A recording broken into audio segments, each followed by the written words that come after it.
Bismillahirrahmanirrahim. Assalamualaikum warahmatullahi wabarakatuh. Selamat siang para pemirsa NUTV Kota Madiun. Kembali lagi di program kita yaitu Pojok Nahdien. Pada kesempatan kali ini kita bersilaturahmi kepada saudara kita. Kalau biasanya kita akan berbincang-bincang dengan anggota ataupun ketua dari lembaga maupun Bahan di Nahdlatul Ulama, kali ini kita akan berbincang-bincang dengan saudara kita di luar Nahdlatul Ulama, yaitu kita akan berbincang-bincang dengan Pendeta Virgo. Selamat siang Pendeta Virgo. Selamat siang Mas Haris. Bagaimana kabarnya?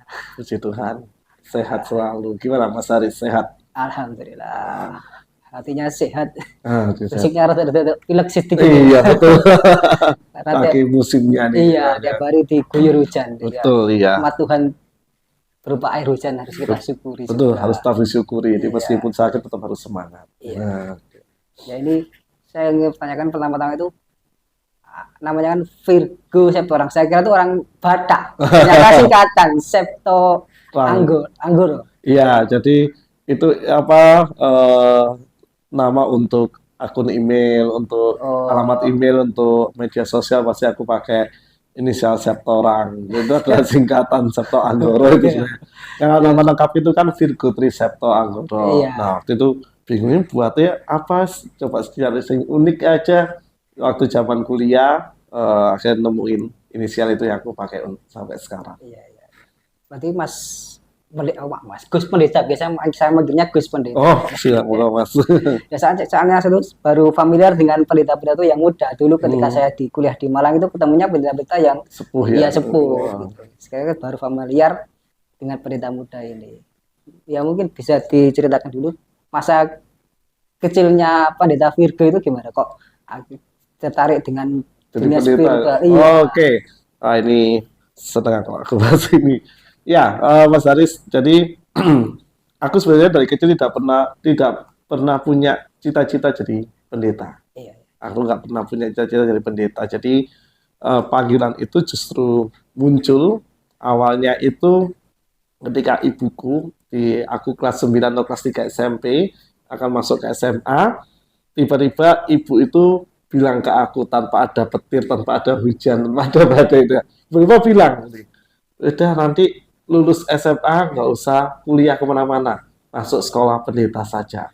Karena aku cita-citaku sejak kecil itu pikirnya jadi pas pampres. Itu saja kecil karena almarhum kakek itu adalah tentara. Jadi terinspirasi dari almarhum kakek. Dan aku kaget ketika mau masuk ke SMA kok ibu tiba-tiba bilang seperti itu. Karena waktu SMP aku sudah minus otomatis jadi pas pampres tereliminasi lah. Misalnya ke jalur sarjana, masuk TNI ke jalur sarjana. Jadi aku sudah plan nanti SMA sekolah di sekolah yang IPS-nya kuat karena aku sangat minat di bidang geografi. Nanti kuliah di geografi, lulus kuliah sembari menghilangkan minus di mata itu nanti masuk ke TNI yang bagian pemetaan, kan masuk TNI AL ketika itu ya.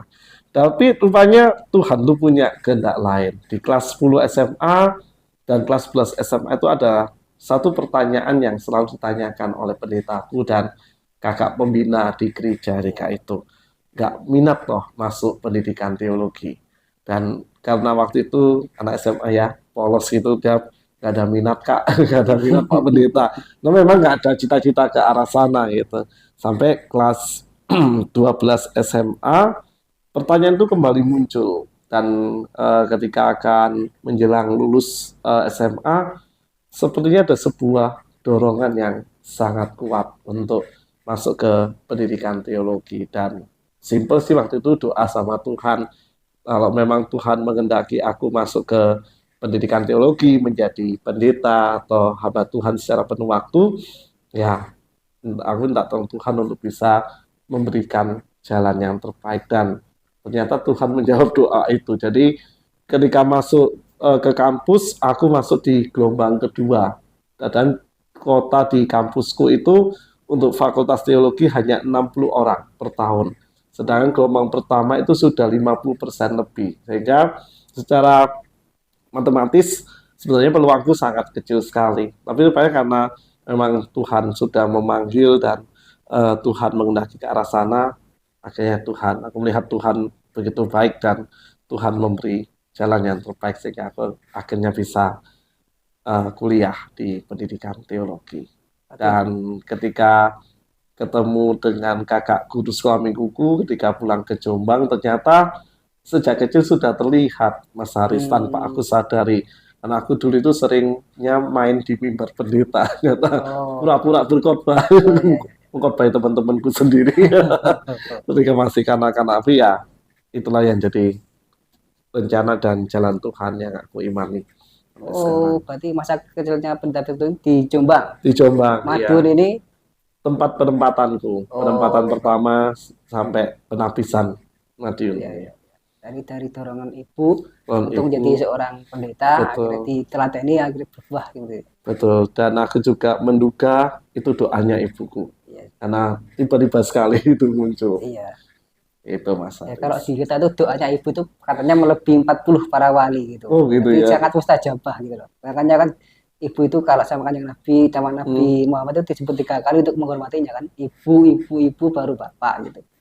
Jadi sangat ketika ada anak yang berani para pendeta ibu ya bisa dikatakan durhaka sekali. Makanya ada dongeng Malin Kundang itu kan. Iya, betul ya. Malin Kundang tuh ya. Ya, setelah kembali lagi ke garis sama pendeta Virgo ini.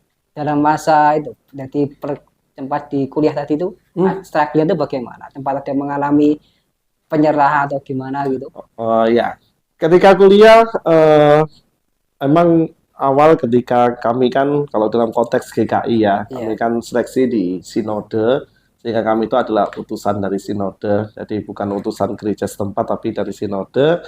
Dan pasti tahun ketika aku kuliah itu kebutuhan untuk pendeta jemaat di sinode kami GKI itu sangat besar. Tapi dalam perjalanan sempat aku terpikir, jadi pendeta tugas khusus saja. Jadi pendeta tugas khusus itu berarti tidak ada di jemaat, di lembaga, bisa jadi dosen atau jadi pendeta dalam tugas untuk kemasyarakatan atau di lembaga pendidikan atau jadi orang konselor di rumah sakit, ada kelas seperti itu. Tapi di tahun kedua ketika aku praktek di salah satu jemaat GKI di Surabaya, pendeta mentorku mengingatkan, masuklah pendeta jemaat, karena waktu itu ditanya, kamu pengen jadi pendeta apa? Aku bilang, karena masih muda, pendeta mentorku bilangnya, kok pendeta tugas khusus. Loh, kenapa nggak pengen jadi pendeta jemaat? Aku jelaskan alasanku. Kenapa jadi tugas khusus? Karena ada ketertarikan khusus yang muncul dalam diriku ketika itu. Dan pendeta mentorku mengingatkan, udah jadi pendeta jemaat aja. Kita sedang membutuhkan tenaga yang banyak untuk pendeta jemaat. Dan dalam perjalanan kuliah itu, aku juga sempat terpikir, jadi guru lebih enak deh, jadi guru agama gitu kan. Karena mayor minatku di perkuliahan itu adalah pendidikan, Mas Haris. Jadi pendidikan Kristen itu jadi mayorku, dan aku seperti bersengaja mengarahkan bidang minatku itu. Jadi sepanjang kuliah banyak sekali mengambil mata kuliah yang terkait dengan pendidikan Kristiani.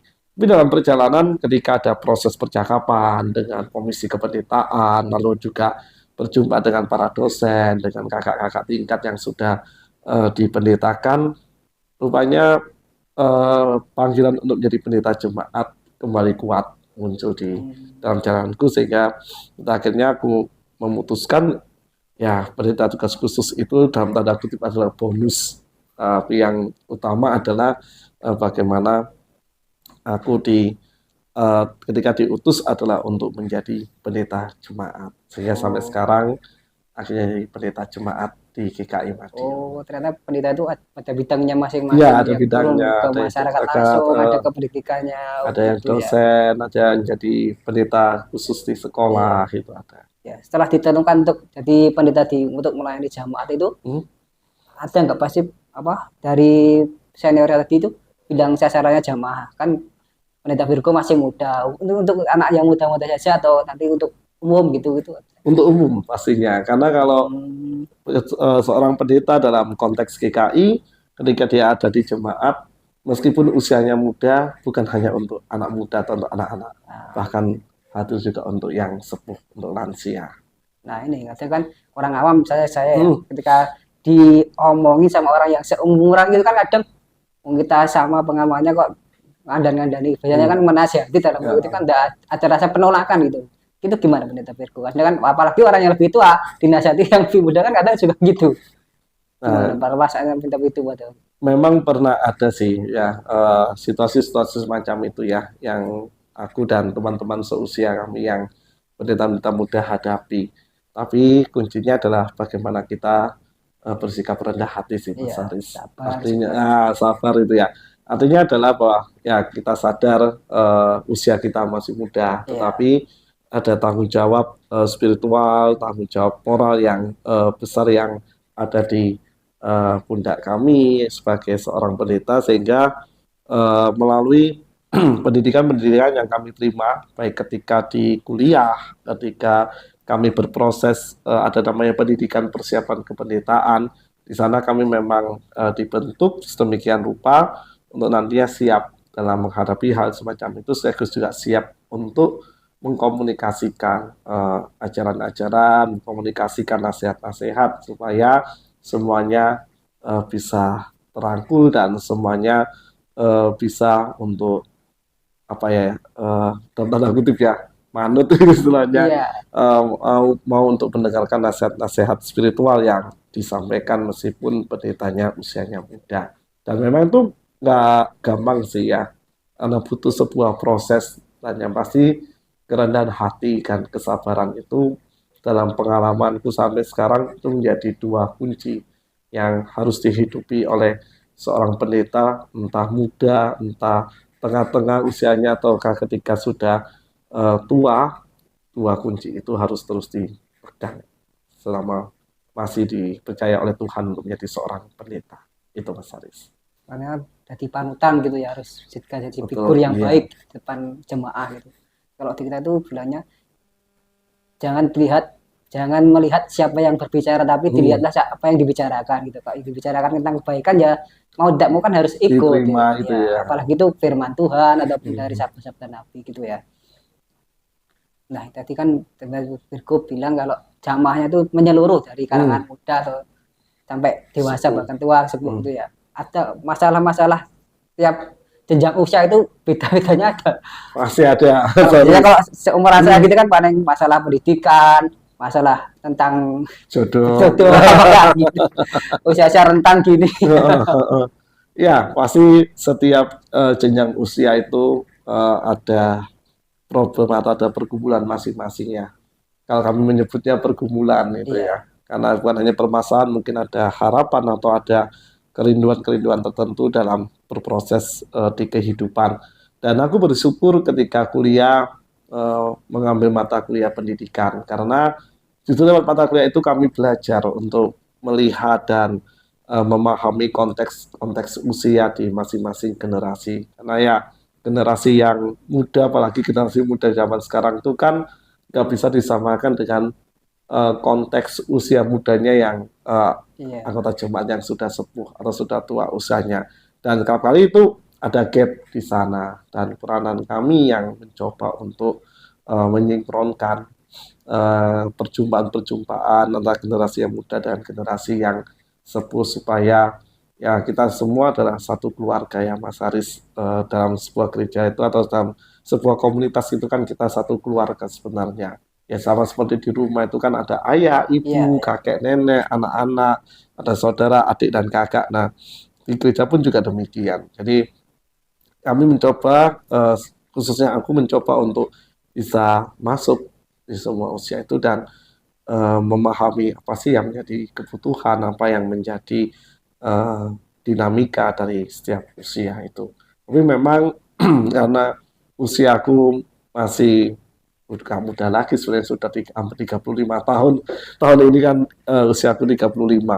Jadi emang kecenderungan kita muda akan lebih dekat dengan anak-anak dan remaja pemuda karena mereka menjadi generasi penerus yang akan melanjutkan komunitas gereja ini. Mereka yang jadi generasi yang akan menjaga bagaimana kehidupan kekeluargaan di gereja ini tetap ada dan terus meningkat dari waktu ke waktu. Tetapi bukan berarti kita melupakan yang sepuh. Yang sepuh pun menjadi sebuah komunitas usia yang justru kita memerlukan nasihat, pengalaman-pengalaman beliau-beliau di masa lampau tentu akan menjadi sangat menginspirasi generasi-generasi sekarang tentang bagaimana semangat mereka memperjuangkan iman sampai usia yang sepuh masih setia dalam Iya, imannya, itu kan menjadi sebuah modal semangat yang baik untuk kehidupan spiritualitas generasi-generasi muda. Jadi dulu pernah kami membuat sebuah momen ketika saya lupa ulang tahun gereja ini yang keberapa, tapi di sana ada sebuah momen di mana kami bisa meneladani dari anggota jemaat yang sepuh tentang semangat untuk hidup beriman. Itu sih iya, Mas iya. Aris. Jadi yang muda dirangkul, didengar apa yang jadi permasalahannya, Hmm, yang lebih tua juga digali bersama. pengalamannya agar bisa menjadi sebuah pembelajaran gitu. Iya, betul Mas Aris. Nah ini ngomong-ngomong tentang peribadatan kan tiap minggu apa tiap minggu gitu. Ya, alhamdulillah tiap hari juga ada ibadah. Oh, ya. Pernah nggak pendeta itu merasa jenuh atau bosan gitu? Maksudnya harus apa ya istilahnya? Bukan ya kalau ibadah kan bukan sebuah Hmm. anu ya, maksudnya jenuh dengan rutinitas yang ada gitu. Terus cara menghilangkan kejenuhan itu gimana? Pendeta? Ini mau jawabannya yang jujur atau jawabannya mana nih? Iya, kalau jenuh pasti setiap manusia ya. Iya, Masa aku juga mengalami kejenuhan dengan rutinitas. Tetapi kembali lagi pada semangat kita sih Mas. Kalau kita berbicara tentang ibadah dan secara khusus aku sebagai seorang pendeta, tentu kan pendeta menjadi teladan semangat bagi umat yang dipimpin dan dipercayakan untuk dipimpin. Jadi ya aku selalu menanamkan dalam diriku bahwa ibadah itu bukan sebuah rutinitas, tapi ibadah itu jadi sebuah perjumpaan antara aku dalam konteks personal dengan Tuhan iya, sebagai pencipta dan pemilik kehidupanku, dan seperti seorang yang sudah menikah atau seseorang yang sedang berpacaran itu kan butuh komunikasi. iya, Nah, dengan pemahaman itu bahwa kita selalu membutuhkan komunikasi dengan Tuhan, itu yang akan menolong kita untuk rindu untuk selalu dekat dengan Tuhan dalam iya, sepanjang waktu, dan itu juga bisa muncul dalam sebuah ibadah di mana ketika kita rindu ya kita selalu kapan ya segera waktunya oh ibadah, ya. Jadi kapan hari waktu ibadah itu Minggu, ditunggu-tunggu itu malah. jadi sesuatu yang Iya, ditunggu-tunggu.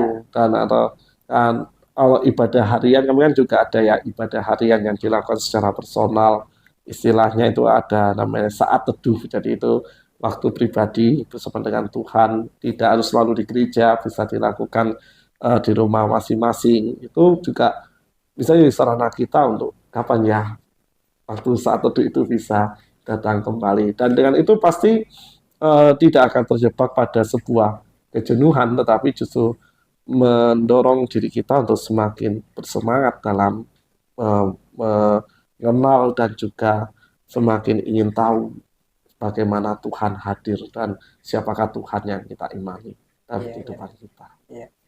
Ya kalau di aku tuh pernah dengar jauhnya Gus Pak itu gitu. Kita hidup itu kak di konteks ini dalam konteks Islam ya. Hmm, Kita hidup itu untuk menunggu waktu sholat dalam artian ya tadi menunggu waktu ibadah, beribadah gitu. Jadi ya kalau kita kerja ya kita kerja untuk menunggu waktu datangnya waktu sholat gitu.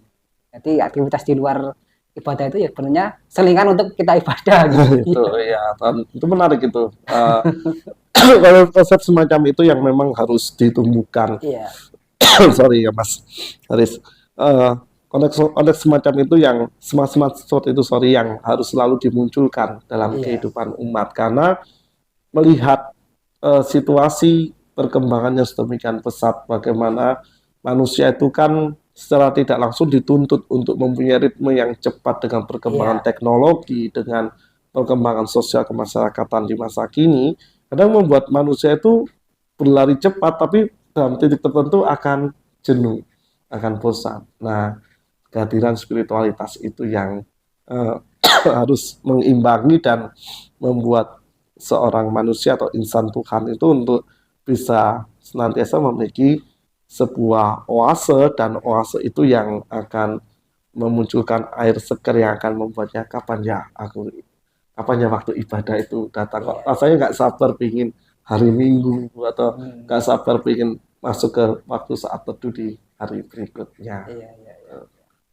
Kalau aktivitas pendeta Virgo selain sebagai pendeta itu apa? Di luar peribadatan gitu?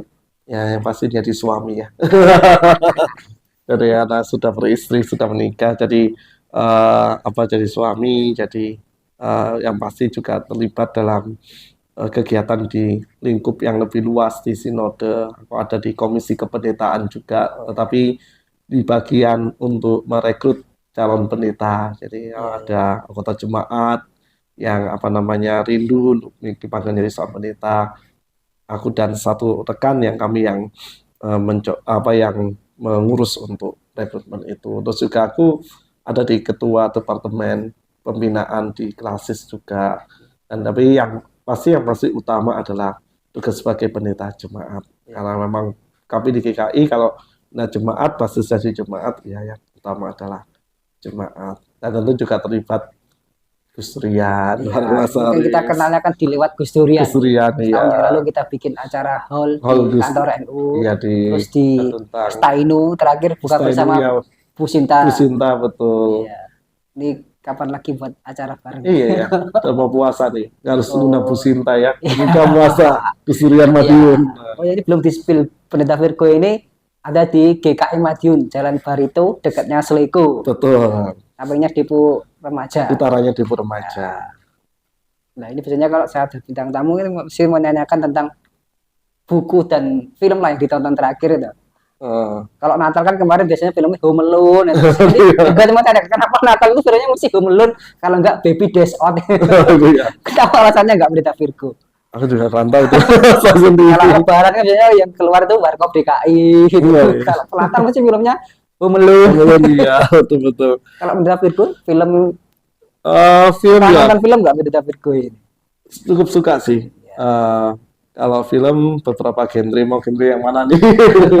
Apa K-drama? Oh, oke, K-pop ya, yang K-drama ya. Aku juga salah satu penggemar karena istriku penggemar, akhirnya aku juga. My Diamond apa terakhir? Aku justru film startup sih. Oh, Nah, dia ada sebuah film. Ini bagus teman-teman kalau ada teman-teman remaja pemuda yang nonton atau teman-teman yang punya passion untuk mendirikan usaha. Nah, iya, iya. cari film judulnya Startup, film Korea. Jadi film itu berkisah aku lupa nama pemerannya itu. Nama tokohnya itu dia bagaimana merintis sebuah usaha startup digital dari nol, Mas Haris.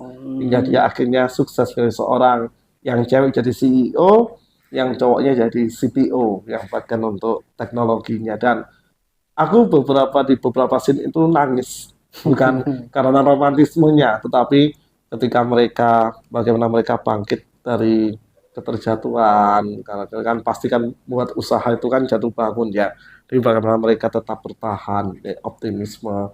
Dan buat aku anak-anak Indonesia ya terlepas pemuda remaja Indonesia, terlepas dia mau buat startup atau passion yang lain, memperjuangkan passion itu sangat penting sekali. Dan bagaimana passion itu bisa membentuk seseorang untuk terus konsisten berjuang apapun situasi dan kondisi yang dihadapi. Kalau di bukan spiritualitas ya jangan lupa berdoa dan berserah sama Tuhan. Iya, iya, iya. Itu juga perlu untuk Selain menjaga ikhtiar harus semangat. tawakal kepada Tuhan juga. Betul, ya, ya. pasrah diri kepada Tuhan. Kalau buku Buku, harus saking banyaknya buku yang aku baca. yang terakhir diingatan. Ada satu buku lagi aku baca, itu bercerita tentang ini ajaran pesan-pesan moral tentang ajaran atau khotbah di bukit yang disampaikan oleh Yesus Kristus. Jadi buku ini ditulis oleh seorang romo dari gereja Katolik, dan aku masih hampir separuh halaman membacanya. Tapi excited aku membaca buku itu karena menemukan pesan-pesan yang selama ini mungkin belum terungkap ya dalam penggalian atau tafsir terhadap khotbah-khotbah yang disampaikan oleh Yesus Kristus di bukit di hadapan orang banyak itu. Dan di situ aku menemukan bagaimana perumpamaan-perumpamaan yang dipakai oleh Yesus itu justru mengajak kita untuk melihat konteks kehidupan di masa kini, bahwa moral itu menjadi salah satu nilai yang penting yang tidak akan pernah lekang oleh waktu dan moral itu yang akan menjaga kita untuk kita bisa selalu berusaha dan berjuang bagaimana menjaga kehidupan kita yang benar, yang sesuai dengan nilai-nilai kebenaran dan kasih Tuhan, dan juga bagaimana kita ditolong untuk bisa semakin sadar bahwa kita itu manusia itu punya kerapuhan, manusia itu punya kelemahan dan keterbatasan, tetapi bukan berarti manusia tidak dapat memperjuangkan moralitas yang baik dalam kehidupan. Nah, ini konteksnya pas nih sebenarnya. Lagi, nah, Etik-etik ya. relatif ya. Karena itu yang dibutuhkan sebenarnya oleh kita generasi muda. Iya, Bagaimana moralitas, bukan moralitas yang buta, tetapi moralitas yang tentu berdasarkan nilai-nilai kebenaran iman itu yang selalu menolong kita untuk sadar bahwa sekali lagi kita manusia rapuh, tetapi kita punya Tuhan, kita selalu mendapatkan pertolongan dari Tuhan yang menuntut kita untuk berjuang menegakkan moralitas yang tepat dalam iya. kehidupan sehari-hari. Bagus Mas Haris kalau mau baca bukunya. Mungkin menurut saya mungkin Mas Haris berbeda, tapi bagus kok. Aku Ya kalau sebagai referensi nggak masalah. aku lupa judulnya Mas Haris. Mungkin Ya, ada nanti di judul Mas Haris. chatting. Iya. Jadi kan cepat ngomongin tentang moralitas. Kita juga ramai kan kemarin tentang masalah etika. Ah, iya. Apalagi ini musim pemilihan ya. Kalau pendeta itu memandang sosok pemimpin itu yang seperti apa, yang tidak harus jadi presiden, tidak harus jadi kepala negara ataupun kepala pemerintahan. Sosok pemimpin itu bagaimana? Ada 3 poin sih kalau aku yang aku pelajari dari pengalaman selama ini berproses ketika dididik sejak kuliah, sejak kecil sebenarnya ketika di rumah menjadi bagian dari keluarga. Pemimpin itu yang pertama pasti dia harus berpegang pada kebenaran. Itu buat aku menjadi sebuah hal yang mutlak dalam kehidupan sehari-hari. Artinya adalah dia harus punya prinsip tentang nilai-nilai kebenaran yang ia hidupi. Yang kedua, pasti harus rendah hati, karena rendah hati itu akan menjaga seorang pemimpin untuk nggak pongah atau nggak merasa dia yang paling benar, tetapi dia memiliki rekan kerja, ia memiliki rekan seperjalanan yang akan menolongnya untuk mendapatkan nasihat-nasihat, karena seorang pemimpin itu kan juga pasti mempunyai kelemahan ya Mas Haris ya, sehingga membutuhkan sahabat nih ketika ia berjalan untuk melaksanakan kepemimpinannya, dan ya dengan rendah hati itu bisa terbuka dengan nasihat-nasihat yang kalau disaring, oh ini benar, bisa menolong aku, bisa menyelamatkan kepemimpinan, bisa semakin memperkuat kepemimpinan yang dilalui, sehingga rendah hati itu juga menjadi salah satu prinsip yang harus dimiliki oleh seorang pemimpin. Dan yang ketiga, sabar Mas Haris, karena pemimpin itu kan berhadapan dengan banyak karakter ya. Dia bagaimana dia bisa menyatukan perbedaan-perbedaan karakter itu pada satu visi bersama yang harus dicapai. Dan itu yang kalau dalam Alkitab aku banyak banget belajar dari tokoh-tokoh sekaliber. Kalau dalam Alkitab itu ada Musa, Yosua, terus ada Daud, ada Yesus sendiri, bagaimana mereka menjadi pemimpin-pemimpin yang bagi aku memiliki kesabaran.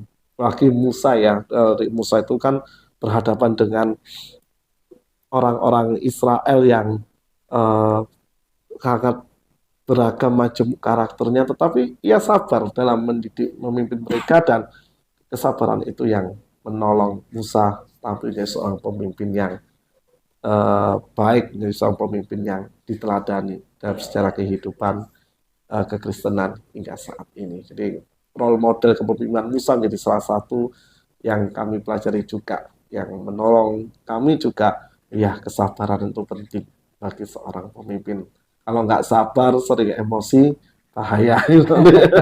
Bisa jadi sepaneng sendiri kalau seperti itu. 3 hal itu sih Mas Haris, dan yang juga jadi harapanku ya, siapapun yang nanti, kalau to the point aja ya, kita dalam konteks akan pesta demokrasi, tentu harapan masyarakat pemimpin yang rendah hati, pemimpin yang mampu memegang prinsip-prinsip kebenaran, dan pemimpin yang sabar. Karena kan 250 juta lebih nih masyarakat Indonesia harus sabar itu.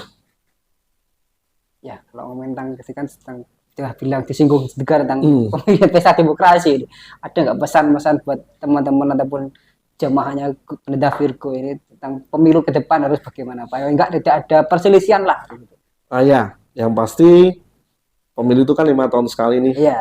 Ya, mari kita manfaatkan pesta demokrasi ini untuk memberikan suara terbaik kita. Iya. Jadi aku mengingat salah satu Romo yang pernah mengatakan bahwa pemilu itu menjadi sebuah kesempatan bagi kita untuk kita ikut menentukan masa depan negara kita. Jadi nggak boleh apatis nih kita, Mas Aris. Dan ya kita sebagai masyarakat Indonesia punya begitu banyak kesempatan, begitu banyak media untuk kita bisa mempelajari visi misi dari calon pemimpin kita.